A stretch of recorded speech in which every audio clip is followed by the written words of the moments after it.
Hi friends, welcome to Malarvanam. எல்லோரும் எப்படி இருக்கீங்க? ஹோப் எல்லோரும் நல்லா இருப்பீங்கன்னு நம்புகிறேன். நாங்களும் எல்லோரும் ரொம்ப ரொம்ப நல்லா இருக்கோங்க. ஸோ இந்த வீடியோ பார்த்தீங்க அப்படின்னா, நமக்கு ஸ்ப்ரிங் பிரேக் விட்டாங்க இல்லையா? அப்போ ஃபஸ்ட்டு டே எடுத்த வீடியோ தான் இது. ரொம்ப நாளைக்கு அப்புறம் இந்த ஸ்ப்ரிங் பிரேக் வந்ததுனால பயங்கர எதிர்பார்ப்போடு இருந்தேன். ஏன்னா எனக்கு வந்தோடனே நல்லா ரெஸ்ட் எடுக்கணும் அப்படின்றது மட்டும்தான் மைண்டில் இருந்துச்சு. இதுக்கு முன்னாடி பார்த்தீங்க அப்படின்னா, லாங் லீவு நமக்கு வந்துட்டு வின்டரில் வந்திருக்கும். அந்த வின்டருக்கு அப்புறம் இதுதான் வந்து நமக்கு ஒரு 1 வீக் லீவ் வருது. ஸோ அதனால் நல்லா ரெஸ்ட் எடுக்கணும் அப்படின்றது மட்டும்தான் மைண்டில் இருந்துச்சு. ஸோ அதனால் அந்த 5 நாளுமே பார்த்தீங்க அப்படின்னா, காலையில் ஒரு 9 மணிக்கு தான் நம்ம வீட்டில் வந்துட்டு கோழி கூவுச்சு. ஸோ அதனால் அதுக்கப்புறம் தான் அப்படியே ஏஞ்சி வந்து நம்மளோட வேலைகள் எல்லாம் பார்க்க ஆரம்பித்தோம். ஸோ இந்த டே எப்படி போச்சு, நான் என்னென்னலாம் பண்ணுறேன், எனக்கு லீவ் விட்டால் எப்படி இருக்கும், எந்தெந்த பெண்டிங் ஒர்க் பண்ணுவேன், எப்படி நான் ரெஸ்ட் எடுத்துப்பேன், என்ன நான் எப்படி கவனிச்சுப்பேன், அந்த மாதிரி எல்லா விஷயங்களும் தான் இந்த வீடியோக்குள்ளே இருக்கும். வாங்க வீடியோக்குள்ளே போகலாம். நான் டயட் ஸ்டார்ட் பண்ணதுக்கப்புறம் பார்த்தீங்க அப்படின்னா, எனக்கு ஃபேமிலியோட சப்போர்ட் வந்து ரொம்ப நிறையாவே இருக்குது. அதுக்கு ஒரு குட்டி எக்ஸாம்பிள் சொல்கிறேன். எனக்கு இந்த மாதிரி லீவ் நாளோ இல்லை நான் டயட்டை ஃபாலோ பண்ண ஆரம்பித்ததுலேருந்தோ பார்த்தீங்க அப்படின்னா, வீட்டில் பிரேக்ஃபாஸ்ட் வந்து 50% அவங்க தான் பண்ணிக்கிறாங்க. நான் இல்லை அந்த இடத்துல. ஃபார் எக்ஸாம்பிள் நான் காலையில் சம்டைம்ஸ் வந்து ஜிம்முக்கு போயிடுவேன். ஸோ அந்த மாதிரி நான் ஜிம்முக்கு போயிட்டேன் அப்படின்னா, அவங்களோட பிரேக்ஃபாஸ்ட் டைம் அவங்க எழுந்திரிச்சிட்டாங்க அப்படின்னா அவங்க பண்ணிப்பாங்க. நான் அவங்கன்னு இங்கே சொல்கிறது என் பெரிய பையன், என் ஹஸ்பண்ட் 2 பேரையும் சேர்த்து தான் சொல்கிறேன். பெரிய பையன் ஃபஸ்ட்டு எழுந்திரிச்சிட்டான் அப்படின்னா, அவனுக்கு இப்போலாம் ஓட்ஸ் ரொம்ப பிடிக்குதுன்றதுனால அவன் ஓட்ஸ் ரெசிபி வந்து அவனே பண்ணிடுறான். சரி, இவங்க ஃபஸ்ட்டு எழுந்திரிச்சிட்டாங்க அப்படின்னா, பசங்கள்கிட்ட கேட்டுட்டு என்ன வேணும்னு சொல்லி கேட்டுட்டு, தோசையா, இட்லியா, இல்லை நான் அடைக்கு மாவு அரைச்சி வச்சதுன்னா அடையா, என்ன பண்ணணும்னு சொல்லி கேட்டுட்டு இவங்க வந்து பண்ணிடுறாங்க. ஸோ 2 பேரும் அந்த சுமையை எடுத்துக்கிட்டதுனால எனக்கு டயட் இருக்கும்போது அது ரொம்ப பெரிய சப்போர்ட்டாக தோணுது. இல்லை அப்படின்னா என்ன பண்ணுவேன் அப்படின்னா, அவங்களுக்கு சமைச்சிட்டு எனக்கு எதையுமே கொஞ்சமாக செய்யறதுக்கு இன்றைக்கு வரைக்குமே எனக்கு கை வராது. நிறையா செஞ்சு வைப்பேன் எப்பயுமே. ஸோ அதனால் நான் நிறையா செஞ்சுட்டு என்ன பண்ணுவேன், கொஞ்சம் தானே இருக்குது, இதை நம்ம சாப்பிட்றலாம் அப்படின்ட்டு அந்த பழக்கம் என்கிட்ட இருந்துச்சு. ஸோ அது வந்து இப்போ எனக்கு இவங்க சப்போர்ட் பண்ணுறதுனால சுத்தமாகவே எனக்கு இப்போ இல்லை. ஸோ நான் வந்துட்டு நான் தான் செஞ்சு அவங்களுக்கு கொடுக்கணும் அப்படின்ற அவசியமே இப்போ இல்லை. ஸோ அதனால் எனக்கு அது ரொம்ப ரொம்ப வந்து ஒரு குட் திங்காக இருக்குதுன்னு வச்சுக்கோங்களேன். ஸோ நம்ம டயட் இருக்கோம் அப்படின்னா நம்ம ஃபேமிலியில் கண்டிப்பாக நமக்கு சப்போர்ட் வேணும். அதுக்காக தான் இது சொல்கிறேன். இனிஷியல் டேஸில் எனக்கும் பெருசாக அந்த சப்போர்ட் இல்லை. அதுக்கு ரீசன் என்ன அப்படின்னா, நான் தான் தப்பு பண்ணியிருக்கேன். நான் யாருக்கிட்டேயும் எப்போயும் எந்த ஹெல்ப்பும் வாங்கக்கூடாது, எல்லா வேலையும் நானே செய்யணும் அப்படின்னு நினைக்கிற ஆள். ஸோ அதனால் அவங்கக்கிட்ட நீங்கள் இதை பண்ணிக்கங்க அப்படின்னு நான் சொல்லியிருந்தேன் அப்படின்னா கண்டிப்பாக அவங்க செஞ்சுட்டு இருப்பாங்க. நம்ம சும்மா தானே இருக்கோம், நம்ம செய்யலாம். நம்ம வீட்டுக்காருக்கு நம்ம செஞ்சு கொடுக்காம யார் செஞ்சு கொடுப்பாங்க, நம்ம பிள்ளைக்கு நம்ம தான் செஞ்சு தரணும். இந்த மாதிரி எண்ணத்துலேயே நான் வந்துட்டு அவங்கள வந்து கிச்சனில் அதிகமாக இன்வால்வ் பண்ணல 2 பேரையுமே. ஆனால் இப்போது நான் ஒரு ஸ்டெப் எடுத்தேன் அப்படின்னோடனே எனக்கு வீட்டில் பயங்கர சப்போர்ட். அவங்களே வந்துட்டு ஓகே அவளாலேயும் முடியலை, அவள் எவ்வளோ கஷ்டப்படுவா அப்படின்னு சொல்லிட்டு இப்போ நிறைய ஹெல்ப் பண்ணுறாங்க. அது எனக்கு சந்தோஷமாக இருக்குது. நான் இதை ஹெல்ப் அப்படின்னு ஏன் சொல்கிறேன் அப்படின்னா, நான் சொல்லாமல் அவங்களா வந்து பண்ணுறாங்க பார்த்தீங்களா, எனக்கு அந்த மெச்சூரிட்டி வந்து ஹெல்ப்பாக தான் தெரியுது. அதனால தான் நான் அப்படி சொல்கிறேன். அஃப்கோர்ஸ் அவங்களுக்கும் ரெஸ்பான்சிபிலிட்டிஸ் இருக்குது. ஆனால் இந்த ஒரு விஷயத்தில் குக்கிங் அப்படின்றத பொறுத்த வரைக்கும் மனசார வந்து பண்ணும்போது மட்டும்தான் நமக்கு வந்து ஆரோக்கியம் தன்னால் கிடைக்கும். ஸோ அதனால் முடிஞ்ச வரைக்கும் ஃபோர்ஸ் பண்ணி இப்படி வர வைக்காமல் நேச்சுரலாக அவங்களுக்கு வர வைக்கிறதுக்கு என்ன பண்ணணுமோ அப்படி நம்ம பண்ணலாம். அதுக்கு நான் ஒரு டிப் கொடுக்கணும் அப்படின்னா என்ன கொடுப்பேன் அப்படின்னா, குக்கிங்கோட வேல்யூ, நம்ம கிச்சனில் எவ்வளோ நேரம் டைம் ஸ்பெண்ட் பண்ணுறோம் அப்படின்றத கீப்பான அவங்களுக்கு வந்துட்டு ஏதாவது ஒரு வகையில் சொல்லிக்கிட்டே இருக்கணும். ஒரு நாளைக்கு நான் இவ்வளோ நேரம் கிச்சனில் இருக்கிறேன், இன்றைக்கி பாருங்கள் காலைல 6 மணிக்கு ஸ்டார்ட் பண்ணேன். இனிஷியலாக யாரும் அக்செப்ட் பண்ணிக்க மாட்டாங்க தான். ஆனால் கொஞ்சம் கொஞ்சமாக நாளாக நாளாக அது அவங்களுக்கு புரிய ஆரம்பிக்கும். அப்படியும் புரியலை அப்படின்னா அவங்கள திருத்துறது நம்ம வேலை இல்லை, நம்ம எப்படி நம்மளை மாற்றிக்கணும் அப்படின்னு சொல்லிட்டு நம்ம வந்து ஒரு முடிவு எடுத்துகிட்டு போயிடணுங்க. ஸோ இந்த 2 ஸ்டெப்பு தான். ஒன்று ட்ரை பண்ணுங்கள், ட்ரை பண்ணியும் வேலைக்கு ஆகலை அப்படின்னா அடுத்து நம்ம எப்படி மாறணும்னு சொல்லிட்டு மாறி போயிட வேண்டியதுதான். காலையில் பிரேக்ஃபாஸ்ட்டு பார்த்திங்கன்னா அவங்க சாப்பிட்டு முடிச்சிட்டாங்க. லஞ்சுக்கு வந்துட்டு நான் வந்துட்டு இன்றைக்கி முள்ளங்கி சாம்பார் வைக்கலான்னு சொல்லிட்டு தான் பிளான் பண்ணியிருக்கேன். முள்ளங்கி சாம்பார், அவரைக்காய் பொரியல் இதெல்லாம் தான் செய்கிற பிளானு. ஸோ ஒவ்வொன்றா ஃபஸ்ட்டு பார்க்கலாம். ஃபஸ்ட்டு வந்து பார்த்திங்க அப்படின்னா, சாம்பாருக்கு வந்துட்டு பருப்பு வைக்கிறது, காயெல்லாம் வெட்டி வைக்கிறதுன்னு அந்த வேலையெல்லாம் ஸ்டார்ட் பண்ணியிருக்கேன். இன்ஸ்டா பாட்டில் தான் வந்துட்டு பருப்பு வச்சுருக்கேன். இன்ஸ்டா பாட்டில் பருப்பு வைக்கும்போது பார்த்திங்கன்னா ரைஸ் அப்படின்ற ஒரு ஆப்ஷன் இருக்கும் இல்லையா, அதை சூஸ் பண்ணிங்க அப்படின்னா 8 நிமிஷத்தில் வந்து வெந்துடும் உங்களுக்கு. நிறைய பேர் வந்துட்டு என்கிட்ட இன்ஸ்டா பாட்டுக்கும் நம்மளோட குக்கருக்கும் நீங்கள் வந்து ரிவ்யூ போடுங்க, அதாவது 2யும் கம்பைன் பண்ணி வீடியோ போடுங்க அப்படின்னு சொல்லி கேட்டிருந்தீங்க. நான் சீக்கிரமாக வந்து எடுத்துகிட்டு நான் கண்டிப்பாக நம்மளோட சேனலில் அப்லோட் பண்ணுறேன். அது வந்து யாராவது ஒருத்தருக்கு கண்டிப்பாக யூஸ்ஃபுல்லாக இருக்கும். எனக்கு வந்து எது பெஸ்ட் அப்படின்னு சொல்லி கேட்டிங்க அப்படின்னா, டிலே மூடில் வச்சு யூஸ் பண்ணுறதுக்கு சூப்பர் ஆப்ஷன் இன்ஸ்டா பாட்டில் தான் இருக்குது. ஆனால் 8 நிமிஷம்னு சொல்லுது இல்லையா, இந்த 8 நிமிஷத்தில் அது குக் ஆகுமான்னு கேட்டிங்க அப்படின்னா, அதெல்லாம் வந்துட்டு கொஞ்சம் டைம் எடுத்து ஆட்டோவில் கொஞ்சம் நேரம் அதை செட் பண்ணி ஹீட் பண்ணிவிட்டு அதுக்கப்புறம் தான் 8 நிமிஷம் ஆகும். ஸோ இது எல்லாமே டீட்டெயில்டாக வந்து உங்களுக்கு ஒரு லாங் வீடியோ சீக்கிரமாக வரும் நம்ம சேனலில். கண்டிப்பாக அப்லோட் பண்ணுறேன். அதே மாதிரி நான் யூஸ் பண்ணுற கிச்சன் அப்ளையன்சஸ்லாம் வந்து கேட்டிருந்தீங்க, எங்கே வாங்குனீங்க, அது உங்களுக்கு எந்த அளவுக்கு ஹெல்ப்ஃபுல்லாக இருக்குதுன்னு சொல்லிட்டு. அந்த வீடியோவும் சீக்கிரமாக அப்லோட் பண்ணுறேன். நான் ரொம்ப டயட்டில் வந்து அதிகமாக கான்சன்ட்ரேட் பண்ணிகிட்டு இருக்கிறதுனால குக்கிங்லேயே வந்து நான் ரொம்ப கான்சன்ட்ரேட் பண்ணிகிட்ருக்கேன். ஸோ அதனால் சீக்கிரமாக வந்து உங்களுக்கு நான் அப்லோட் பண்ணிடுறேன். இன்றைக்கி வாழைக்காய் வறுவலும் செஞ்சுருக்கேன். வாழைக்காய் வறுவலுக்கு பார்த்திங்க அப்படின்னா, வாழைக்காய், உப்பு, மஞ்சத்தூள், மிளகாத்தூள், கொஞ்சமாக பூண்டு நல்லா துருவி எடுத்தது, இது எல்லாத்தையும் நல்லா மிக்ஸ் பண்ணிவிட்டு அப்படியே கொஞ்சமாக ரொம்ப கொஞ்சமாக எண்ணெய் ஊற்றிட்டு அதை அப்படியே நல்லா சூடானதுக்கப்புறம் அந்த வாழைக்காய் நம்ம பெசரி வச்சுருக்கோம் இல்லையா, அதை போட்டு அப்படியே ரோஸ்ட் பண்ணி எடுத்தோம் அப்படின்னா செம்ம டேஸ்ட்டாக இருக்குங்க. அதுதான் என்னோட மோஸ்ட் ஃபேவரட் வந்து எனக்கு ரொம்ப பிடிக்கும். அடுத்து வந்து அவரைக்காய் பொரியலுக்கு தான் கட் பண்ணிகிட்ருக்கேன். அவரைக்காவை கட் பண்ணி எடுக்கிறது பெரிய வேலை. அதுக்கு பயந்துக்கிட்டே நிறைய பேர் வாங்க மாட்டாங்க. எனக்கும் இந்த அவரைக்காய் எனக்கு கட் பண்ணி எடுக்கிறதுக்கு இதுக்கு மட்டும் எனக்கு 1/2 மணி நேரம் ஆச்சு.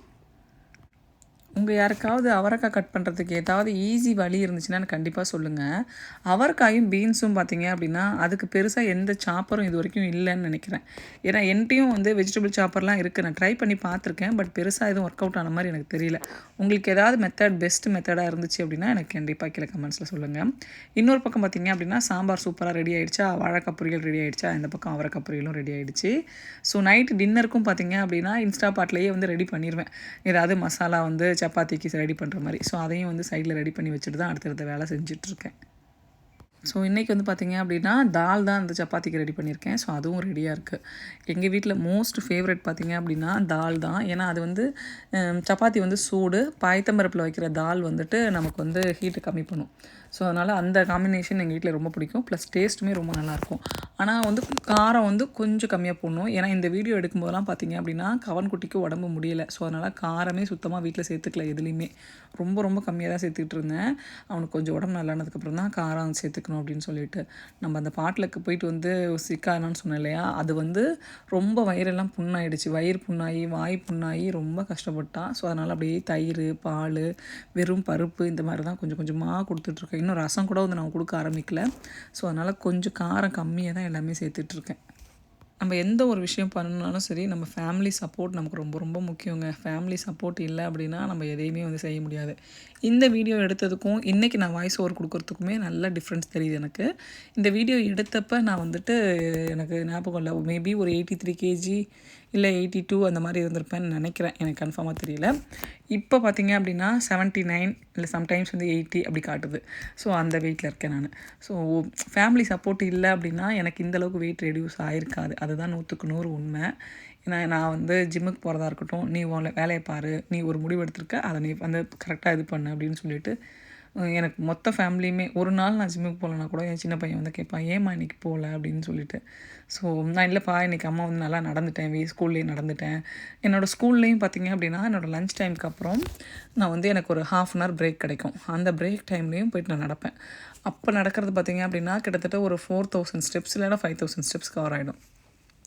அந்த 5000 ஸ்டெப்ஸு ப்ளஸ் நான் காலையில் வீட்டிலேருந்து வேலை பார்த்தது, இது எல்லாமே பார்த்திங்கன்னா ஒரு 8000 இல்லைனா 9000 ஸ்டெப்பு நான் ஸ்கூல்லேருந்து வரும்போதே வந்துடும். அதுக்கப்புறம் வீட்டுக்கு வந்துட்டு ஈவினிங் கொஞ்சம் வேலை செஞ்சனாவே 10,000 ஸ்டெப்ஸ் வந்துடும். ஸோ என்னைக்காவது அந்த மாதிரி இல்லை, சும்மா ரொம்பவே அன்றைக்கி நடக்க முடியல, எதுவுமே அன்றைக்கி ஸ்கூலில் பண்ணலை அப்படின்னா தான் நான் ஜிம்முக்கு போவேன். அந்த மாதிரி நான் ஜிம்முக்கு போகிறத பார்த்துட்டு போவாதானே கேட்பான். அப்போ இன்றைக்கி நடந்துட்டேன் அப்படின்னா, நான் என்னைக்காவது போகல அப்படின்னா அடுத்த நாள் வந்து சொல்லுவான், நீ இன்றைக்கி நடக்கலையா, ஏன் நடக்கலை அப்படின்னு சொல்லிட்டு கேட்பான். இல்லைப்பா இன்றைக்கி அம்மா ஜிம்முக்கு போகிறேன் அப்படின்னா, ஓ ஜிம்மில் போய் நடப்பியா அப்படின்னு சொல்லிட்டு அந்த மாதிரி. ஸோ பசங்களுக்கு வந்து எப்படின்னா நம்ம ஒரு ரொட்டீன் செட் பண்ணிட்டோம் அப்படின்னா அவங்க அதை ஃபாலோ பண்ணுறாங்க நம்மக்கிட்ட அப்படின்னு நினைக்கும் போது எனக்கு வந்து சந்தோஷமாக தான் இருந்துச்சு.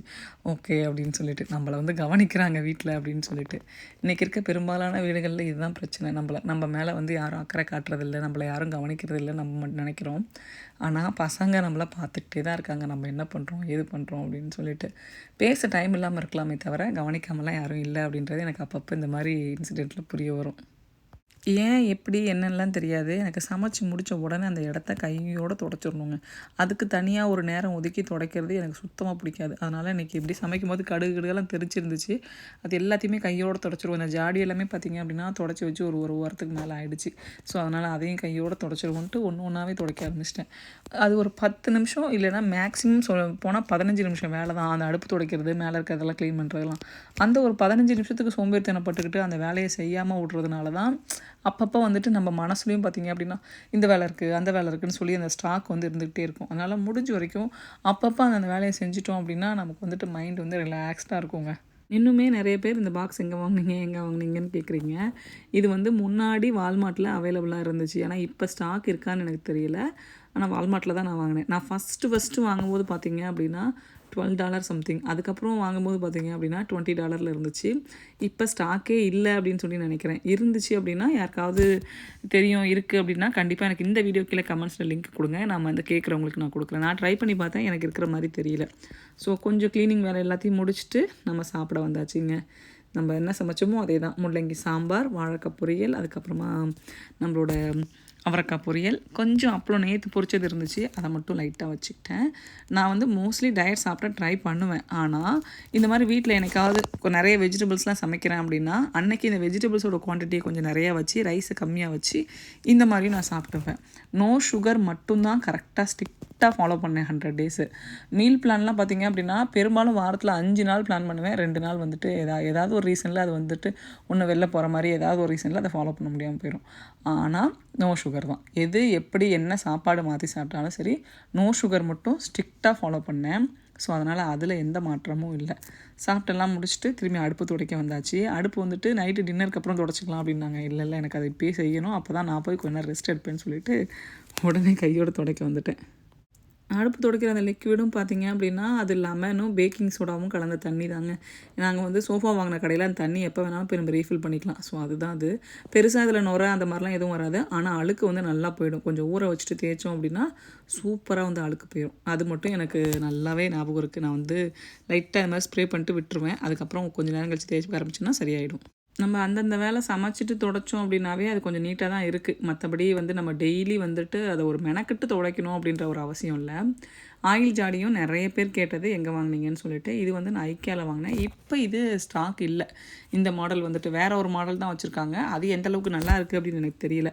ஸோ அதனால் இது இப்போதைக்கு ஸ்டாக் இல்லை. நானும் பார்த்துட்டே தான் இருக்கேன். வந்துச்சு அப்படின்னா கண்டிப்பாக உங்களுக்கு நான் வந்து சொல்கிறேன். அப்புறம் நிறைய வர கமெண்ட் என்னென்னு பார்த்தீங்க அப்படின்னா, உங்களோட ட்ரெஸ்ஸு லிங்க்கு கேட்டால் தரவே மாட்றீங்க அப்படின்னு சொல்லிட்டு. ஹானஸ்ட்லி நான் வந்து அமேசான்லேயோ இல்லை நான் ஏதாவது முன்னாடி வாங்கின பொருள்லாம் பார்த்தீங்க அப்படின்னா, ஒன்று என் சிஸ்டர் ஆர்டர் போடுவாங்க. அப்படி இல்லை அப்படின்னா ஃப்ரெண்ட்ஸ் யார்கிட்டயாவது ஆர்டர் போட்டு சொல்லி வாங்குவேன். ஸோ அதனால தான் என்கிட்ட எந்த லிங்க்குமே இருக்காது. திரும்பி அவங்கள்ட்ட போய் லிங்க் கேட்டோம் அப்படின்னா, அவங்க வந்துட்டு என்ன சொல்கிறது, அவங்களுக்கும் 1000 வேலை இருக்கும். ஸோ நமக்காக டைம் ஸ்பெண்ட் பண்ணி அதை எடுத்து கொடுக்கறதுக்குள்ளே நான் வந்து கமெண்ட்டுக்கு ரிப்ளையும் பண்ணி முடிச்சிருவேன்னு வச்சுக்கோங்களேன். ஸோ அந்த ரீசன் தான். ஆனால் நான் வாங்கினது அதோட லிங்க்கெல்லாம் கேட்டிங்க அப்படின்னா தேடி பிடிச்சாவது நான் வந்து கொடுத்துருவேன். ஏன்னா சும்மா பேசிகிட்டு இருக்கும்போது இது ரொம்ப ஆசைப்பட்டேன் கிடைக்கல அப்படின்னு சொன்னால் கூட அவங்களுக்காக ஒரு 5 நிமிஷம் டைம் ஸ்பெண்ட் பண்ணி நான் வந்து எடுத்து கொடுத்துருவேன். ஏதோ ஒரு ரீசனுக்காக தான் அவங்க நம்மள்ட்ட அதை வந்து பேசுகிற மாதிரி இருக்குது இல்லையா? அவங்களுக்கு தேவையானதை ஆசைப்படுறத நம்ம அதை கரெக்டாக எடுத்து கொடுத்துடணும் அப்படின்னு சொல்லிட்டு நான் வந்து கரெக்டாக எடுத்து கொடுத்துருவேன். லிங்க்கு தேடி எடுத்து கொடுத்துருவேன். அதில் எனக்கு ஒரு சந்தோஷம் கேட்கும்போது நம்ம வந்து கொடுக்குறதுல என்ன சொல்கிறது, ஒரு பொருளும் ஒன்றும் தெரியாமல் தேடி வாங்கி வளர்ந்த ஆள் தான் நானும். எனக்கு பிடிச்சதை நான் வாங்குற மாதிரி அந்த பொருள் இன்னொருத்தவங்களுக்கு பிடிச்சிருக்குன்னும் போது கண்டிப்பாக அந்த லிங்க்கை வந்து நான் ஷேர் பண்ணுவேன். அவ்வளோதாங்க. சாப்பிட்டுலாம் முடிச்சு எல்லாத்தையும் பேக் பண்ணி நீட்டாக தொடச்சி எடுத்ததுக்கப்புறம் கிச்சன் எப்படி இருக்குது, இதை பார்க்கும்போதே அவ்வளோ சந்தோஷமாக இருக்கும். ஆனால் ஈவினிங் வந்துட்டு மாவு அரைக்கிற வேலை இருக்குது. ஸோ அதனால் இட்லிக்கு அரிசி ஊற வச்சுட்டு கொஞ்சம் நேரம் ரெஸ்ட் எடுத்தேன் அப்படின்னா எனக்கு அரைக்கிறதுக்கு வந்து ஈஸியாக இருக்கும். இட்லி மாவு நீங்கள் எத்தனை நாளைக்கு ஒரு தடவை அரைப்பீங்க அப்படின்னு சொல்லி கேட்டிருந்தீங்க. 4 days ஒன்ஸ், வாரத்தில் ஒரு நாள் அரைப்பேன். அதுக்கப்புறம் ஒரு வாரம் அரைக்க மாட்டேன். ஸோ அந்த மாதிரின்னு வச்சுக்கோங்களேன். ஒரு தடவை அரைச்சேன் அப்படின்னா 4 நாளில் காலி ஆகிடும். அதுக்கப்புறம் ஒரு வாரம் கேப்பு, அதுக்கப்புறம் திரும்பி அடுத்த வாரம் அரைப்பேன். ஆனால் நீங்கள் வீடியோவில் பார்க்கும்போது நான் வந்து அடிக்கடி அரைக்கிற மாதிரி உங்களுக்கு இருந்திருக்கும். அந்த மாதிரி அரைக்கிறேன் அப்படின்னா குவான்டிட்டி கொஞ்சமாக அரைச்சிருப்பேன். ஸோ ஒரு 2 நாள் 3 நாள் தான் வந்திருக்கும். அப்போ இன்னொரு நாள் அரைச்சி வைப்பேன். ஸோ அந்த மாதிரி இருக்கும். ப்ளஸ் பசங்க சிக்காக இருக்காங்க அப்படின்னா கண்டிப்பாக மாவு அரைச்சி வச்சுருவேன். ஏன்னா அவங்களுக்கு இட்லி தான் வந்து பெஸ்ட்டு ஃபுட்டாக இருக்கும் அந்த சிக்காக இருக்க டைமில். ஸோ அந்த மாதிரி டைம்லேயும் மாவு வந்துட்டு வாரம் ஒரு தடவை வந்து அரைச்சி எடுத்துருவேங்க. ஸோ இப்போ வந்து பார்த்திங்க அப்படின்னா 4:1 அதான் என்னோடய ரேஷியோ. 8 கப்பு ஊற வச்சுருக்கேன். அதனால் 2 கப்பு வந்து உளுத்தம் பருப்பு போட்டுக்கிறேன். ஸோ 4:1 அப்படின்னா நீங்கள் 8 கப்பு போட்டிங்கன்னா 2 கப்பு உளுத்தம் பருப்பு போட்டிங்கன்னா ஒரு 2 டேபிள் ஸ்பூன் வெந்தயம் சேர்த்துக்கலாம். வெந்தயம் சேர்த்திங்க அப்படின்னா இட்லியை விட தோசை ரொம்ப ரொம்ப நல்லாயிருக்குங்க. மோஸ்ட்லி எங்கள் வீட்டில் பார்த்திங்கன்னா ஒரு நாள் தான் இட்லியாக இருக்கும், அடுத்த நாள் தோசையாகவே தான் இருக்கும். அப்படியும் இல்லை அப்படின்னா அந்த உளுத்தம் பருப்பை வந்து நம்ம வெந்தயத்து கூட அரைக்கும்போது ரொம்ப ரொம்ப குளிர்ச்சி, நமக்கு உடம்புக்கு ரொம்ப நல்லது. ஸோ சிக்காக இருக்கும்போதெல்லாம் அது ரொம்ப ஹெல்ப்ஃபுல்லாக இருக்கும். என்னை பொறுத்த வரைக்கும் நம்ம வந்து சிக்காக இருக்கோம் அப்படின்னா பெஸ்ட்டு ஃபுட்டுனா இட்லி தான் சொல்லுவேன். இடியாப்பமும் ரொம்ப நல்லது தான். ஆனால் அதில் நீங்கள் வந்துட்டு தேங்காய் பாலுக்கு நீங்கள் ஸ்வீட் சேர்ப்பீங்க. அந்த ஸ்வீட் வந்து உங்களை இன்னும் சளியெல்லாம் ட்ரிகர் பண்ணிவிடும். அதுக்கு இட்லி வந்துட்டு லைட்டாக ஒரு சட்னி, அப்படி இல்லைன்னா நீங்கள் வந்துட்டு பொடி போட்டு கொஞ்சமாக பொடி நிறைய நல்லெண்ணெய் ஊற்றி அப்படி கூட சாப்பிட்லாம். அந்த மாதிரி ஏதோ ஒன்று வாய்ப்புண்ணு அதுக்கெலாம் நல்லதுன்றதுனால இட்லி வந்து பெஸ்ட்டு ஃபுட்டுங்க. இவ்வளோ வேலை செய்கிறீங்களே உங்களுக்கு அசந்தே போகாதா, சலிக்கவே சலிக்காதா அப்படின்னு சொல்லி கேட்டிருந்தீங்க. நான் அதுக்கு நிறைய வீடியோவில் வந்து சொல்லியிருக்கேன். கல்யாணம் ஆகிட்டு 12 வருஷம் கழித்து தான் நான் வந்துட்டு 10 வருஷம் கழித்து தான் 12 வருஷம் தான் 12 வருஷம் கழித்து தான் நான் வந்துட்டு வேலைக்கு போனேன். சரிங்களா? அந்த 12 இயர்ஸ் வந்து பார்த்திங்க அப்படின்னா என்ன கோத்ரூ பண்ணியிருக்கேன் அப்படின்னா ஒன்றுமே இல்லை. எப்படின்னா ஃப்ரெண்ட்ஸ் கூட பேசுவோமா, ஃப்ரெண்ட்ஸ் வருவாங்க, அதாவது ஒரு செட் ஆஃப் ஃப்ரெண்ட்ஸ் வருவாங்க ஒவ்வொரு சீசன்லேயும் வருவாங்க, பழகுவாங்க. அதுக்கப்புறம் அவங்களோட க்ரோத் என்னென்னு பார்த்துட்டு அப்படியே வந்துட்டு மூவ் ஆகி போயிட்டே இருப்பாங்க. நம்மக்கிட்டேருந்து என்ன நம்மளால் அவங்களுக்கு என்ன பயன் இருக்கோ அதை நம்மள்கிட்டருந்து எடுத்துகிட்டு போயிட்டே இருப்பாங்க. ஸோ இப்படி தான் அந்த ஒரு 12 வருஷம் போச்சு. அதில் நான் என்ன கற்றுக்கிட்டேன் அப்படின்னா ஒன்றுமே இல்லை. இப்போது யோசித்து பார்த்தா நம்ம எவ்வளோ டைமை வந்து வேஸ்ட் பண்ணியிருக்கோம் அப்படின்னு சொல்லி நிறைய டைம் எனக்கு தோணியிருக்கு. நான் வந்துட்டு லைஃப்பில் நிறைய நேரங்களில் சும்மா வெட்டியாக டிவி பார்த்துக்கிட்டு மற்றவங்கள பற்றி காசிப் பேசின ஃப்ரெண்ட்ஸ் கூடலாம் இருந்துக்கிட்டு அவங்க சொல்கிறதுக்கு சீக்கிரமாக வந்து அடிக்ட் ஆகி அவங்க பேச்செல்லாம் கேட்டுக்கிட்டு அவங்க ஒரு விஷயம் பண்ணுறாங்களா நானும் உடனே அதை பண்ணணும் அப்படின்லாம் சேர்ந்து பண்ணி நிறைய அந்த மாதிரி தப்புலாம் நான் நிறைய பண்ணியிருக்கேன். அந்த இப்போ என்ன சொல்கிறது, வேலைக்கு போனதுக்கப்புறம் நிறைய சேஞ்சஸ், நிறைய மாற்றம். தேவையில்லாமல் பேசுகிற ஃப்ரெண்ட்ஷிப்பெல்லாம் வந்துட்டு கட் பண்ணிட்டேன். ஏன்னா எனக்கு அது துளி கூட யூஸே இல்லை. இன்னொருத்தவங்கள பற்றி காசிப் பேசும்போது அமைதியாக இருக்கிறதும் தப்பு தான் அப்படின்றதையும் புரிஞ்சுக்கிட்டேன். அதனால் அதுக்கெலாம் ஸ்பெண்ட் பண்ண அந்த டைமை இப்போ நான் என்னோடய வேலைக்கு, என்னோடய வீடியோஸ்க்கு, என்ன டெவலப் பண்ணுறதுக்கு இதுக்கெல்லாம் நான் யூஸ் பண்ணிகிட்ருக்கேன். ஸோ டைம் நமக்கு நிறைய இருக்குது. எப்படி வேலை செய்ய முடியுது அப்படின்னா நம்ம வெட்டியாக ஃபோனில் ஷாப்பிங் பண்ணுறதுக்கு தான் நான் அதிகமான டைம் ஸ்பெண்ட் பண்ணியிருக்கேன். அதனால் சொல்கிறேன். அந்த ஃபோன் ஷாப்பிங் பண்ணுறது, தேவையில்லாத அந்த நம்ம என்ன சொல்கிறது, நமக்கு உள்ளுக்குள்ளார என்ன பயம் இருக்கோ அது ரிலேட்டடான வீடியோஸ் நம்ம நிறைய பார்ப்போம். அந்த மாதிரி வீடியோஸ் பார்க்குறதெல்லாம் ஸ்டாப் பண்ணிவிட்டு அதுக்கப்புறம் நீங்கள் வந்துட்டு ஃப்ரெண்ட்ஸ் கூட காசிப் பேசாமல் இருந்து பாருங்கள், லைஃப் ரொம்ப நல்லாயிருக்கும். நான் வந்துட்டு ரீசெண்டாக ஒரு வீடியோ சொல்லியிருந்தேன். நாங்கள் ஃப்ரெண்ட்ஸ் எல்லாம் மீட் அதுக்கு கீழே வந்துட்டு நீங்கள் ஒரு போரிங் ஃப்ரெண்ட்ஸு அப்படிலாம் போட்டிருந்தீங்க. போரிங் அப்படிலாம் கிடையாது. என்ன அப்படின்னா தேவையானதை மட்டும் பேசி பழகி பாருங்கள், டைம் நிறைய இருக்க மாதிரி ஃபீல் பண்ணுவீங்க. அதுக்காக தான் மெயினாக அதை சொல்ல வந்தேன். ஸோ நம்ம எல்லா வேலைகளையும் நம்ம பர்ஃபெக்டாக பண்ணணும்னா இருக்கிற டைம் நமக்கு போதும். நம்ம அதிகமாக வந்து எங்கே டைம் ஸ்பெண்ட் பண்ணுறோமோ, நான் ரீசெண்டாக வந்து கொரியர் வீட்டிலேருந்து ஏற்பாடு பண்ணிகிட்டு இருந்தேன்னா அப்போ அவ்வளோ வீடியோ ஷாப்பிங்க்கே வந்து டைம் போயிட்டே இருந்துச்சு. வீட்டில் இவங்களுமே சொன்னாங்க, நீ ரொம்ப ஃபோன் அடிக்ட் ஆகிட்ட அப்படின்னு சொல்லிட்டு. ஸோ அப்புறம் நான் சொன்னேன், இல்லை பார்சலுக்கு திங்ஸ் வாங்குறது தான் இப்படி ஆகிட்டுருக்கு அப்படின்னு சொல்லிட்டு. பட் அது அப்படி இருந்தாலும் ஆனால் வந்துட்டு நான் வந்து அந்த மாதிரி பண்ணியிருக்கக்கூடாது அப்படின்றது அப்புறம் தான் ரியலைஸ் ஆச்சு. ஸோ முடிஞ்ச வரைக்கும் நம்ம வந்து ஃபோன் பார்க்காம இருந்தோம் அப்படின்னாவே நமக்கு வந்து நிறைய டைம் சேவ் ஆகும். நம்ம காசிப் பேசாமல், ஃப்ரெண்ட்ஸ் கூட ஃபோன் பேசாமல், தேவையானதை மட்டும் பேசிக்கிட்டு இப்படி இருந்தோம் அப்படின்னா நமக்கு நிறைய டைம் இருக்கும். அப்போ அந்த மாதிரி டைமில் நம்ம டெவலப் பண்ணுறதுக்கு என்ன பண்ணலாம் அப்படின்னு சொல்லிட்டு யோசிப்போம். உங்கள்கிட்ட யாராவது புலம்பிக்கிட்டே இருக்காங்க அப்படின்னா அவங்கக்கிட்டேருந்து ஒரு ஸ்டெப் தள்ளிடுங்க. புலம்புறவங்கள திருத்துறது நம்ம வேலை இல்லை. நம்மள்ட்ட அவங்க புலம்பிக்கிட்டே இருந்தாங்க அப்படின்னா நம்மளோட வளர்ச்சியும் அங்கே அஃபெக்ட் ஆகும். ஜாலியாக சந்தோஷமாக பேசுகிற ஃப்ரெண்ட்ஸ் கூட பழகி பாருங்கள். உங்களை பற்றியும் நீங்கள் தெரிஞ்சுப்பீங்க. நீங்கள் என்ன பண்ணணும், நம்மளோட அடுத்த வேலை என்ன, உங்களோட கோல் என்ன அப்படின்றது உங்களுக்கு புரிய ஆரம்பிக்கும். நான் இடையில கொஞ்சம் நேரம் ரெஸ்ட் எடுத்துக்கிட்டேன். அதுக்கப்புறம் துணி நிறையா இருந்துச்சு, அதையும் மடித்தேன். நீங்கள் நிறைய பேர் கேட்டது என்னென்னா, ஏன் துணியை சேர்த்து வச்சு மடிக்கிறீங்க அப்படின்னு சொல்லிட்டு. இப்போ வீட்டில் ஒரு ரொட்டீன் ஃபாலோ பண்ண ஆரம்பிச்சிருக்கோம். அதை சீக்கிரமாக வந்து வீடியோவில் ஷேர் பண்ணுறேன். இப்போ வந்து அவங்கவுங்க துணியை அவங்கவுங்களே வாஷ் பண்ணிக்கிற மாதிரி பிளான் பண்ணியிருக்கோம். ஸோ அது வந்து எங்களுக்கு கொஞ்சம் வந்து ஈஸியாக இருக்குது. எங்களோட டே எல்லாத்தையுமே வந்து கரெக்டாக மெயின்டைன் பண்ணுறதுக்கு. ஏதாவது ஸ்நாக் போட்டு கொடுத்தா அதை சாப்பிட்றேன். ஆனால் எனக்கு 5 நிமிஷம் டேப் பார்க்கணும் அப்படின்னு சொல்லி கேட்குறான் இப்போலாம். சரி பரவாயில்ல அப்படின்னு சொல்லிட்டு அவனுக்காக அதெல்லாம் விட்டாச்சு. 5 மினிட்ஸ் தான் அப்படின்னு சொல்லிட்டு. மேக்ஸிமம் ஒரு நாளைக்கு நான் என்னோடய பசங்களுக்கு டேப் டைமோ இல்லை மூவி டைமோ பார்த்தீங்க அப்படின்னா மேக்ஸிமம் 15 மினிட்ஸ் அந்த மாதிரி கொடுப்பேன். அதுக்கு மேலே கொடுக்க மாட்டேன். ஸோ இதுதான் எங்களோட என்ன சொல்கிறது, கிட்ஸுக்காக போட்டிருக்க ஒரு ரூல். முடிஞ்ச வரைக்கும் அதை ஃபாலோ பண்ணுவோம். கண்டிப்பாக ஃபாலோ பண்ணணுன்றதில் மட்டும் ஸ்ட்ரிக்டாக இருப்பேன். நான் என்ன வேலை செஞ்சாலும் சரி, நான் இப்போ எங்கள் வீட்லையோ யார்கிட்டயோ ஃபோன் பேசிகிட்டு இருக்கேன்னா அப்போ தான் வந்து காரியம் சாதிக்க வருவாங்க பசங்க. இது பண்ணுறேன் அதை பண்ணுறேன்ட்டு. எதுவாக இருந்தாலும் நான் ஃபோன் பேசி வச்ச உடனே என்கிட்ட வாங்க, இப்போ கேட்டிங்கன்னா எதுக்கும் எல்லாத்துக்குமே நோ தான் அப்படின்னு சொல்லிடுவேன். ஸோ ஸ்ட்ரிக்டாக அந்த ஒரு விஷயத்த வந்து நமக்கு பிடிக்கணும். இல்லைனா நம்ம சந்தோஷத்துக்காக நம்ம ஒன்று பண்ணும்போது இவங்க எல்லாருமே வந்துட்டு இவங்களோட காரியத்தை சாதிச்சுட்டு போயிடுவாங்க. இன்ஸ்டாபாட்டில் மாவு பார்த்திங்க அப்படின்னா நான் வந்து ஃபர்மெண்டேஷனில் 8 ஹவர்ஸ் வைப்பேன். நைட்டு ஃபுல்லாக வைக்கிறேன்னா 8 ஹவர்ஸ் வைப்பேன். அப்படி இல்லை காலையில் தான் வைக்கிறேன் அப்படின்னா காலையில் வைக்கும்போது பார்த்திங்க அப்படின்னா 5 ஹவர்ஸ் 6 ஹவர்ஸ் அந்த மாதிரி வைப்பேன். அப்போ சீக்கிரமாகவே வந்து புளிச்சிடும். கொஞ்சம் கவனமாக வைக்கணும். மாவு ரொம்ப பொங்கிருச்சு அப்படின்னாலும் மேலே வந்துட்டு அந்த ஹோல்லாம் வந்து லாக் ஆகிடும் உங்களுக்கு விசில் இருக்கிற இடத்துல. ஸோ அதனால் கொஞ்சம் கம்மியாக வச்சிங்க அப்படின்னா நல்ல மாவு வந்து பொங்கி வரும். மீதி இருக்க மாவை நம்மளோட கிளாஸ் ஜாரில் போட்டுட்டு அவனுக்குள்ளே வச்சுருவேன். ஓவனுக்குள்ளே வைக்கும்போது என்ன ஆகும் அப்படின்னா எனக்கு நம்ம இன்ஸ்டாபாட்டில் வந்து சீக்கிரம் அந்த 8 ஹவர்ஸில் பொங்கிடும். ஆனால் ஓவனில் வைக்கிறது ஒரு 10 ஹவர்ஸாவது ஆகும். இது நிறைய வீடியோஸில் நான் வந்து டிஃப்ரென்ஷியேட் பண்ணி காட்டியிருக்கேன். ஸ்டில் இன்னுமே வந்துட்டு நீங்கள் ஓவனில் வைங்க நீங்கள். எனக்கு ஓவனில் வைக்கிறத விட மைக்ரோவேவில் இன்ஸ்டாபாட்டில் வைக்கிறது எனக்கு ரொம்ப ரொம்ப ஈஸியாக இருக்குது. நீங்கள் ட்ரை பண்ணி பாருங்கள். அப்போ உங்களுக்கு எந்த மெத்தட் வந்து யூஸ்ஃபுல்லாக இருக்குன்றது தெரியும். நான் கையோட கிரைண்டர் கழுவி வச்சுருவேங்க. நிறைய பேர் வந்துட்டு கழுவி காய வைக்கிறேன்னு சொல்லிட்டு ஒரு நாள் வெளிலலாம் இருக்கும். எனக்கு அப்படி இல்லை. ஆனால் என்ன பண்ணுவேன்னா லிட்டை வந்துட்டு இங்கே போடுறேன் இல்லையா, அங்கே போய் கிரைண்டர் வைக்கிற இடத்துல வச்சுட்டு, அது ஆக்சுவலாக ரொம்ப கவர் பண்ண லிட்டெலாம் இல்லை, லைட்டாக வந்து அது கேப் இருக்க தான் செய்யும். பட் இருந்தாலும் கொஞ்சம் மேலாப்பில் எடுத்து வச்சுருவேன். அந்த மாதிரி வைக்கும்போது அது கொஞ்சம் வந்துட்டு காத்தோட்டமாக இருக்குது. ஸோ அதுதான் எனக்கு ஈஸியாக இருக்க மாதிரி இருக்குது. அதனால் கையோட உடனே வச்சுருவேன். எனக்கு ரொம்ப தேவையில்லாமல் இப்போயே எனக்கு நிறைய திங்ஸ் இருக்கிற மாதிரி தான் இருக்குது. இதில் எந்த திங்ஸ் எல்லாம் எடுக்கான்ட்டு இன்னும் யோசிச்சுட்டே இருக்கேன். ஸோ இந்த மாதிரி தான் அப்பப்போ கையோட வேலையை க்ளீன் பண்ணி வச்சிட்டோன்னா க்ளீனிங்கிறதுக்கு பெரிய டைம் இருக்காது. அதே மாதிரி செடிக்கெலாம் பார்த்திங்கன்னா இந்த அரிசி களைஞ்ச தண்ணியை தான் வந்து ஊற்றுவேன். வாரத்தில் ஒரு நாள் மாவு அரைக்கிறேன் அப்படின்னா அந்த வாரத்தில் ஒரு நாள் மாவு அரைக்கும் போது ஊற்றுவேன். 15 days ஒன்ஸ் அப்படின்னா வெங்காய தோலெல்லாம் உரிப்போம் இல்லையா, அதெல்லாம் வந்து ஒரு தண்ணியில் போட்டு வச்சுட்டு அந்த தண்ணியை வந்துட்டு டைல்யூட் பண்ணி ஊற்றுவேன். ஃபுல்லாக ஊற்றுனீங்கன்னா வெங்காய ஸ்மெல் வீட்டில் வர மாதிரி இருக்கும். ஸோ அதனால் அந்த மாதிரி பண்ணுவேன். ஸோ மோஸ்ட்லி பார்த்திங்கன்னா இட்லி அரிசி தண்ணி தான். ஸோ அப்பப்போ எடுத்து அப்படியே ஊற்றி வச்சுருவேன். வீட்டில் நிறைய ஆர்கனைசிங் பண்ணுறதுக்கு பிளான் எல்லாம் பண்ணிக்கிட்டே இருக்கேன். அந்த மாதிரி மாற்றும்போது கண்டிப்பாக ஷேர் பண்ணுறேன் குட்டி குட்டி ஐடியாஸோட. ஹோப் இந்த வீடியோ உங்கள் எல்லாருக்கும் பிடிச்சிருக்குன்னு நினைக்கிறேன். பிடிச்சிருந்துச்சு அப்படின்னா நம்ம சேனலை மறக்காமல் லைக் பண்ணி ஷேர் பண்ணி சப்ஸ்கிரைப் பண்ணுங்கள். அடுத்து என்ன மாதிரி வீடியோஸ் வேணும் அப்படின்றத எனக்கு கீழே கமெண்ட் செக்ஷனில் சொல்லுங்கள். தேங்க்ஸ் ஃபார் வாட்சிங்.